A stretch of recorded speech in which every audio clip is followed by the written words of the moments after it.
so great. It's like, I finally had a good boyfriend and he lost it. He ruined it. He was so loyal and wonderful. Turns out, I just got sent text messages with his old phone number, the phone number he had the whole time we were dating, of him cheating on me. Because at the end of the day, I can't sustain any sort of love or anything in my life.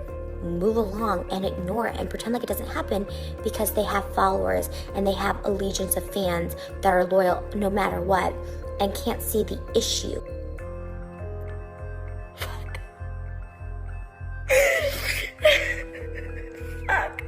So fucking sorry to every single person I've hurt in this world. Like, I'm so fucking sorry. Hello and welcome back to Drama Investigator. Trisha Paytas recently took to Twitter to drag Jason Nash, her ex-boyfriend, and his ex-wife. What brought this on? Who knows? People have been saying it's because he got a new Tesla from his bestie, who Trisha hates, and this triggered Trisha because, well, who knows? A few hours before the drama went down, Trisha was flirting with Adam22, who runs a podcast on YouTube. Here on Twitter, a fan had tweeted, "You should finally have that threesome with Lena the Plug and Adam22. Trisha had replied, "His dick is too big, and my nails would tear up poor Lena's peanut. Lol." Adam had replied, "It's not that big, you're gonna love it." Then a fan had tweeted Trisha saying, "I love how in Jason's vlog today he said two things indirectly to Trisha. One, he's happier now that he's been in 2 years. Two, he hasn't had a real vacation in over a year." Trisha had replied, "All that shows is that he was a liar and a user. You think he gave two shits about me? Going on a vacation with me was such a struggle.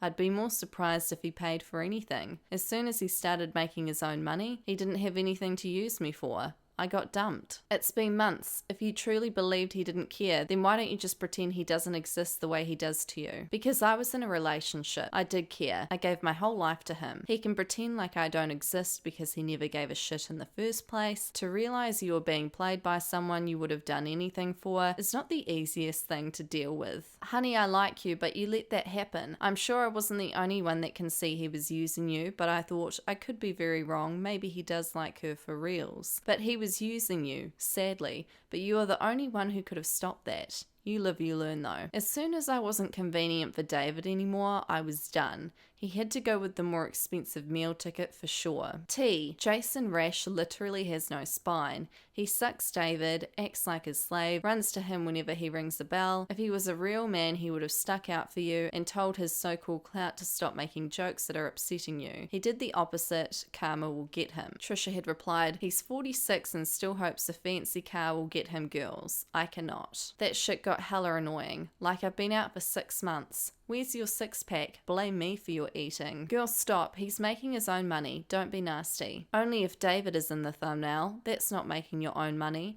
That's literally using someone. It seems like Jason's trying to make a statement. Now he's had several Insta stories featuring his ex-wife and he looks super happy, plus all the vlog squad stuff. It's like he wants people to think Trisha was the one keeping him from all that before. His ex-wife literally threatened to take his kids away on multiple occasions because he was dating me. He's a lying piece of shit. They won't even mention you. I don't give a shit. They don't mention me because I speak the effing truth, man. I don't care. I want people to know everything. It's shitty AF. They're shitty AF people. Obsession? Imagine making multiple fake accounts dedicated to mentioning Jason Nash and David Dobrik in order to try and make them give an F, sway the public opinion in favour of Trish. Imagine posting multiple videos about them. OMG, check IP addresses, you dumb bitch. It ain't that hard. I don't need fake accounts. I'll say whatever the F I'm feeling on this account. Point blank, period. Jason Nash is a poor excuse for a decent man. His children will one day watch the vlogs and remember everything they'll see how their father treated women, and see him trying to F 18-year-old girls. It honestly disgusts me to this day. I feel Trisha Paytas so hard. To have someone you loved and made your whole life treat you like you never mattered to begin with, that shit cuts deep and leaves permanent emotional scars. Honestly, this is the worst abandonment because he pretended to care. That's effed up shit. Then Keemstar had tweeted, "Jumps on Twitter, sees Trisha Paytas attacking her ex for the 67th day in a row. At least I knew him and know he's evil. You attacked me for 67 days in a row. For what? For doing literally nothing. I don't even know you. F out of here. He did care. That was the problem. He cared for a psychopathic woman.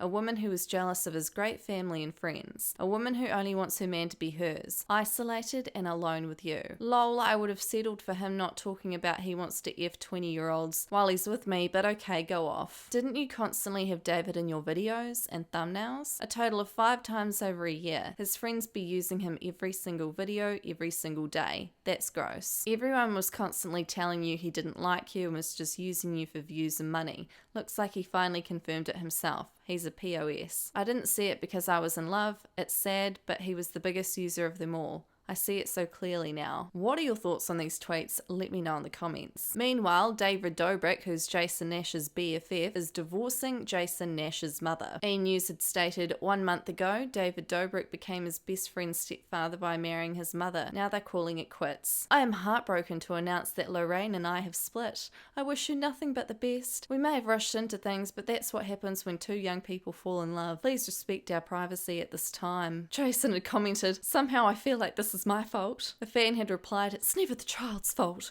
Please know this, Jason. You will get through it. In other news, Chloe Morello recently tweeted out this. The most annoying thing is when people tell me I will regret moving from Australia. I have been here so much the past 3 years, I might as well have been living here. And it already feels like home. I adore it. I love the people. I love the work. Oops, I love the city. She's talking about LA, by the way. While we are young, there's nowhere I'd rather be, especially in my profession. LA is such a fun city and I've made amazing friends. I feel sorry for people that complain about it here. LA is what you make it. Australia is great, but when you have green dreams, it's stifling. A fan had replied, yeah, you can always go back if you feel like it. I think people are just resentful, jealous. In other news, most of Jeffree Star's assets are all in his pink vault. So what does that mean when an earthquake strikes? Are his Birkins protected? Well, he recently took to his Instagram story to let us all know what his thoughts are with the recent earthquakes that have been taking place in California. Here's what he had to say about that, and also about people making jokes about the earthquakes. Good morning, you guys. Mwah. Hey, dude. Okay. I would love to keep it really real with you guys. Now, I have lived in California my whole life, born and raised in Orange County. I've been through some earthquakes. When I was 10 years old, you guys, like 9 or 10, the biggest earthquake hit in Northridge, and it was so scary. Everything fell off the walls. It was insane. And we haven't really had that moment this close to LA in a very long time. So with 4th of July and yesterday's back-to-back major earthquakes, I think everyone that lives here is a little nervous. On 4th of July, I wasn't that worried. And then yesterday night, me and Nate were both napping. We're still kind of jet lagged. We're trying to work through it. Sleeping schedule's pretty good, but we both took a little nap and we woke up. And I'm like, oh my God, my pink chandeliers were swinging. Everything was rattling. It's just been a lot. So everyone is a little on edge here.